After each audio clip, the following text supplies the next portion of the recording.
grab the booklet because I want to dig deeper into that one. But I feel like I was saying about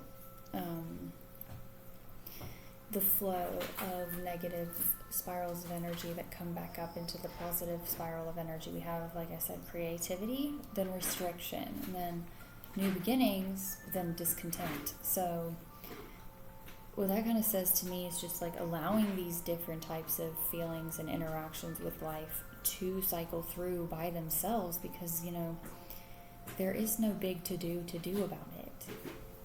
It's going to come up and resolve itself. All we have to do is just trust and release as we go through it. So allowing ourselves to connect with the creativity guides and do something that makes us feel free, whether it be music, art, grounding in nature, something transformative with these butterflies.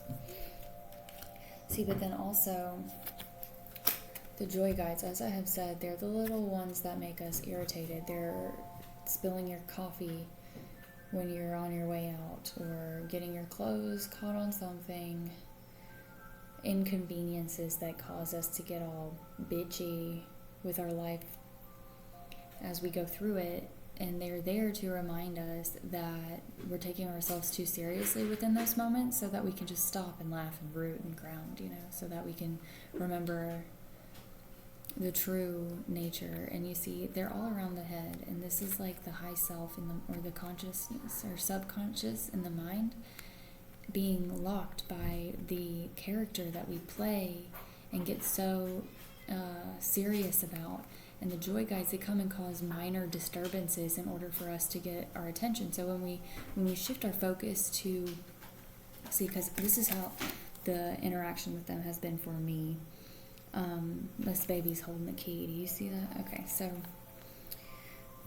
I have cussed loudly at joy guides once I figured out what they were, because I have had such a difficulty with them my whole life. Like, minor inconveniences are so horrible for me, and or have been, at least, where I was able to really go through some very deep and dark shit that I was more like disconnected to.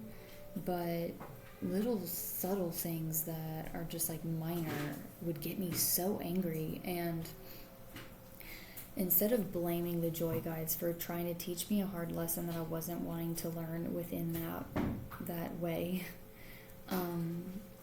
I've started getting angry and then saying, okay, yeah, I know, it's you guys, thank you so much. And so when you shift your focus from subtle inconvenience or minor inconvenience, I'm getting angry, think, oh, there's a little invisible child trying to play with me, you know, and that offers new doors to be open for these new beginnings. And, you know, the Divine Father, it's like, imagine, okay, I said these little babies, imagine that the creator of all spirits is the one sicking these, like putting these kids on us. The Father of all is just trying to get our attention and to remind us that, like, we are just an extension of him. Like, it's like he's given a high five to his fingertip on the way through. But one thing I like to say is that each and every one of us is just a finger puppet on the massive hand of God. You know, we're all individually still just it. So that's my concept of the Divine Father. It's just this huge, expansive puppeteer who is playing with himself. So just remembering that, putting that in perspective, it kind of takes away the heaviness of the burden of being yourself, and reminds you, like, I'm not actually me right now. I don't have to be. I can just be conscious right now and, like, observe. And it releases you to the discontent. But with muses, so interesting. It's like this person is walking into a party, but why is he discontent? So let's look. Number 8.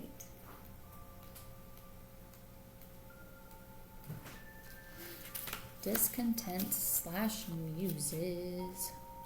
dissatisfaction, seeking, searching, conclusion. Sooner or later in our evolutionary process, each of us begins to realize that it is not the having that fulfills our soul, but rather it's the act of creating that brings us into satisfaction, which takes it full circle and keeps this cycle going, right?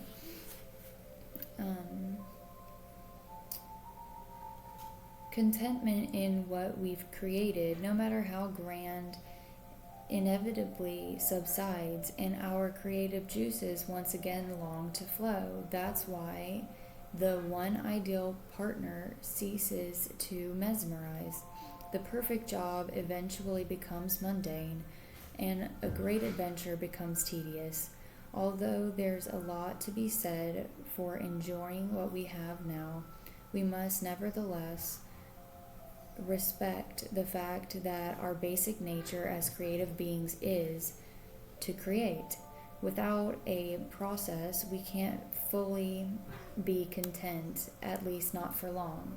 Our muses are present, and they call on you now to embrace your creative discontent and undertake new projects. Their message is to see your frustration as a longing to learn more, expand more, dare more, and create more. So that really goes along with the restriction of the joy guides too, that frustration. And also, the Divine Father is the creator of all things, and we're co-creators. So this is just telling me that as we engage, we can co-create our reality and make this whole process run a lot more smoothly just by staying in alignment with it as it continues to flow. Because it's never going to stop, no matter how hard we resist. And for as long as I have lived, the more I resist, the longer it takes to get through it anyway. So I think that it's really just a matter of time before we really understand how to engage at this level consistently, to just always be renewed by every interaction that we have, and realize that it's all just us learning and creating and being present with ourselves. And then everything will just fall into place consistently. So I thank you and I bless you as you go into this week. As you go through these processes, I just grant you with the strength and perseverance and trust in your self-worth and your power to be able to go through these processes confidently and just master it, because that is what we are. We are masters in the making, and as long as we continue to engage with this, the more masterful we'll become. Have a blessed week. Thanks.